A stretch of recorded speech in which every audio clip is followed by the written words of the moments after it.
What's up, you math maniacs? This is section 3.5, solving equations and inequalities with dun-dun-dun, absolute value. Just as an absolute value refresher, here it is. This is what it looks like. Absolute value of negative 5, for example, turns into just positive 5. If it's negative on the inside, then you make it positive. Over here, the absolute value of positive 5 still remains positive 5. If it's positive on the inside, then you still keep it positive. Next, one thing that you got to make sure you remember to do is that the absolute value of x plus 3 is not equal to the absolute value of x plus the absolute value of 3. It's a very common student mistake, and just to demonstrate why that's not true, you can see if you try x equals negative 2, it doesn't work. The absolute value of negative 2 plus 3 is not equal to the absolute value of negative 2 plus the absolute value of 3. So that's just a real quick refresher. Here's a strategy. I want you to isolate the absolute value and then split the equation into positive and negative parts, like you see here. So then it splits into two different parts. To get rid of the absolute value, you have to split it up into the positive equation here and the negative equation.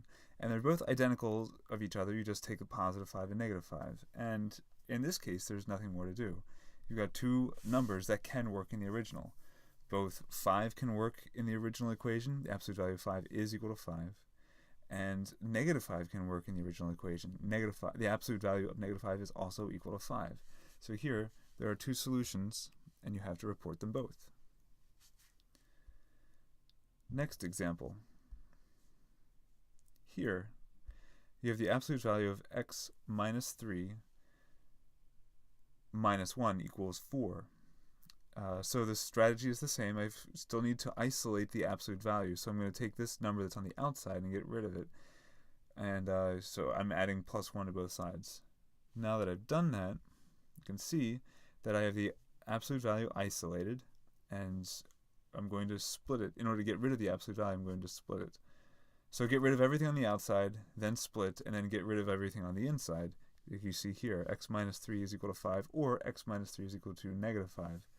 So I have to add 3 to both sides of both equations, and I get x equals 8 or x equals negative 2. And both of these should work in the original.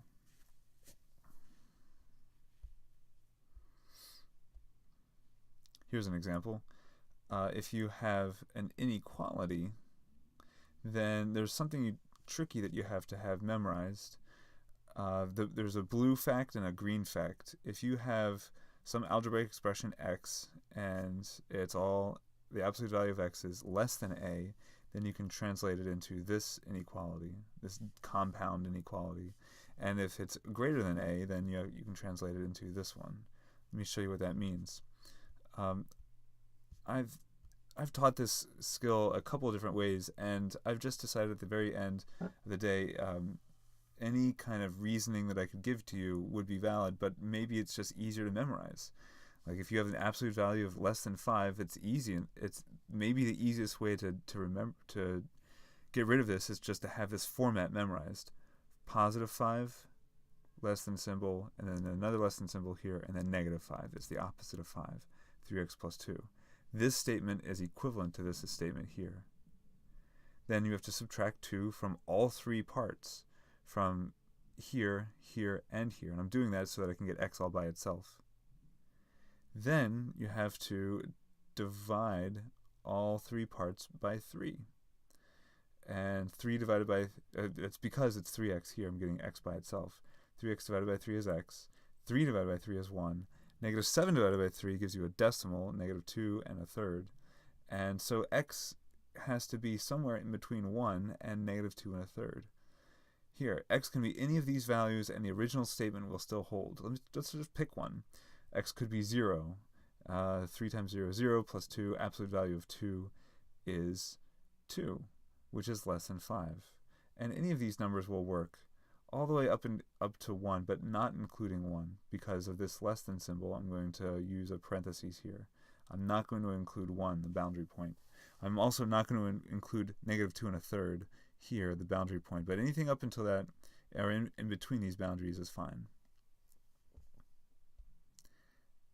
Next, the green statement. If you have an absolute value is greater than a, or equivalently greater than or equal to a, then you have to have this memorized and say that you can split it up like this. Let me show you what I mean with an example. Solve and graph this. If you have an absolute value statement greater than or equal to, say, 1, then you have to write two inequalities. The positive inequality, where you see positive 1, and then the same symbol, greater than or equal to. And then the negative inequality over here. Notice that the sign is flipped, and then it used to be a positive 1, and now it's a negative 1. So you can now solve these like you normally would most inequalities. Subtract 5 from both sides. Subtract 5 from both sides. 1 minus 5 is negative 4, and you're left with negative 2x here. Dividing both sides by a negative number, you have to remember that anytime you multiply or divide by a negative number, you have to flip the sign.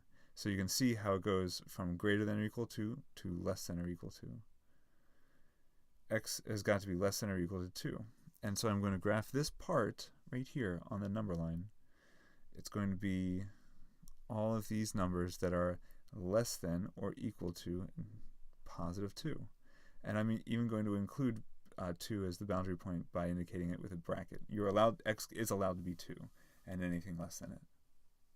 Okay, so what I want you to do right now is I want you to continue with the other half of example 4, keeping in mind that the capital of Illinois is Springfield. I've never been there. Have you? I'd love for you to tell me about it. It sounds like a really nice place. The capital of Springfield is Illinois. Anyway, what I'd like you to do is I'd like you to solve this for x the same way I solved it for x here, and then graph the other half of this. I've only done half of the problem. I want you to do the other half and kind of graph it over here. Solve it and graph the other half. And then when you finish that, I'd like you to begin 3E. Go ahead and copy the problem list into your composition book and then do the first problem. And I will see you in class.